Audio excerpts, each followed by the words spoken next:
এবার ওষুধের ওপরেও বড়সড় শুল্ক চাপাচ্ছে আমেরিকা।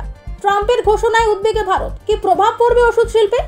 এবার ওষুধের ওপরেও বড়সড় শুল্ক চাপাতে চলেছে আমেরিকা। মঙ্গলবার এমনটাই জানিয়েছেন মার্কিন প্রেসিডেন্ট ডোনাল্ড ট্রাম্প, যার জেরে শঙ্কার মেঘ দেখছে ভারতের ওষুধ উৎপাদন শিল্প।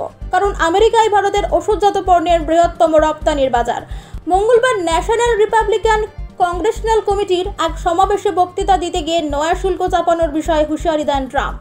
জানান, অদূর ভবিষ্যতে আমেরিকায় আমদানিকৃত ওষুধের ওপরও বড়সড় শুল্ক আরোপ করার পরিকল্পনা করছে ওয়াশিংটন। মার্কিন প্রেসিডেন্ট বলেন, এই শুল্ক আরোপের ফলে ওষুধ কোম্পানিগুলি তাদের ব্যবসা আমেরিকায় স্থানান্তরিত করতে উৎসাহিত হবে। তবে বিশেষজ্ঞরা বলছেন, বাইরে থেকে আমেরিকায় আমদানি করা ওষুধের ওপর উচ্চ শুল্ক চাপালে তা ওয়াশিংটন ও নয়াদিল্লি উভয়ের উপরই দ্বিমুখী প্রভাব ফেলতে পারে। কারণ এর ফলে একদিকে যেমন উৎপাদন খরচ বাড়বে, তেমনি পাল্লা দিয়ে বাড়বে বিক্রয় মূল্য। আমেরিকায় ওষুধের ঘাটতিও দেখা দিতে পারে। ট্রাম্পের ঘোষণার পর থেকেই বিভিন্ন ওষুধ প্রস্তুতকারক সংস্থার শেয়ারের দাম এক ধাক্কায় অনেকটাই পড়ে গেছে।